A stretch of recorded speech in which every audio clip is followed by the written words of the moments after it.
ನಮಸ್ಕಾರ, ನಾನು ನಾಗರಾಜ್ ಶ್ರೀಧರ್ ಅಂತ ಕುಮಟಾದಿಂದ ಮಾತಾಡ್ತಿರೋದು.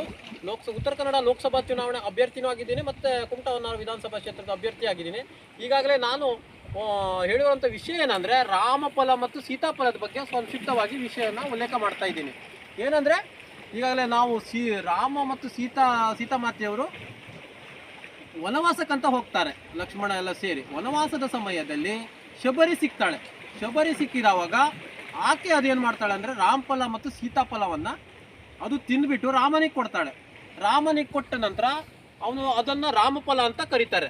ಮತ್ತೊಂದು ಫಲ ಏನಿರ್ತದೆ ಅಂದರೆ, ಸೀತೆಗೆ ಒಂದು ಹಣ್ಣನ್ನು ಕೊಡ್ತಾಳೆ ಅವಳು, ಸೀತಾಫಲ ಅಂತ ಕರೆಯಲ್ಪಡ್ತದೆ. ಮತ್ತು ವಿಷಯ ಏನಂದರೆ, ಅದಕ್ಕೆ ಕೂಡ ಅದು ಅವ್ರದ್ದು ಒಂದು ಲೀಲೆ ಆಗಿರ್ತದೆ. ಯಾಕಂದರೆ ಅದು ಮರಕ್ಕೂ ಕೂಡ ಒಂದು ಹೆಸರು ಬೇಕಾಗಿರ್ತದೆ. ಆ ಒಂದು ನಿಟ್ಟಿನಲ್ಲಿ ಅಡವಿಯಲ್ಲಿರುವಂಥ ಮರಕ್ಕೂ ಕೂಡ ಒಂದು ಹೆಸರು ಬೇಕಾಗಿರ್ತದೆ. ಅದು ಅದೇ ಸಮಯದಲ್ಲಿ ರಾಮನ್ ಬರ್ತಾನೆ, ಇಲ್ಲಿ ವನವಾಸಗಳು ಬರ್ತಾನೆ, ಅದ್ರಿಂದ ನಿಮ್ಗೊಂದು ಹೆಸರು ಸಿಗ್ತದೆ ಅನ್ನುವಂಥದ್ದು ಒಂದು ಅವರಿಗೆ ಒಂದು ದೇವರು ಕೊಟ್ಟಂಥ ಒಂದು ವರವಾಗಿರ್ತದೆ. ಆ ಒಂದು ನಿಟ್ಟಿನಲ್ಲಿ ವನವಾಸಕ್ಕೆ ಹೋದ ನಂತರ ಅದು ರಾಮನಿಗೆ ರಾಮಫಲ ಅಂತ ಕೊಡ್ತಾಳೆ, ಯಾರು? ಶಬರಿ. ಮತ್ತೆ ಸೀತೆಗೆ ಸೀತಾಫಲ ಅಂತ ಒಂದು ಹಣ್ಣನ್ನು ಕೊಟ್ಟುಬಿಟ್ಟು, ಅದಕ್ಕೆ ಆ ಮರಕ್ಕೆ ಮೊದಲು ಹೆಸರು ಇರುವುದಿಲ್ಲ, ಯಾಕಂದ್ರೆ ಗಂಡು ಹೆಣ್ಣು ಮರಗಳಾಗಿರ್ತಾವೆ.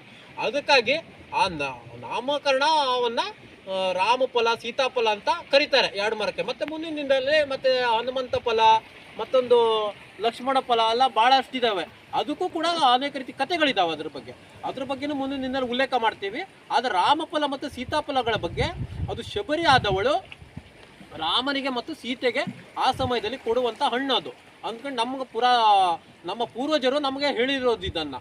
ಯಾಕಂದರೆ ಅದು ಹಳೆಯ ಒಂದು ಸಾವಿರಾರು ವರ್ಷದ ಇತಿಹಾಸ. ನಮ್ಮ ಪೂರ್ವಜರು ಯಾವ ರೀತಿ ಹೇಳಿರ್ತಾರೆ ಅದೇ ರೀತಿ ತಮಗೆ ನಾವು ಹೇಳ್ಕೊಳ್ತಾ ಬರ್ತಾ ಇದ್ದೀವಿ.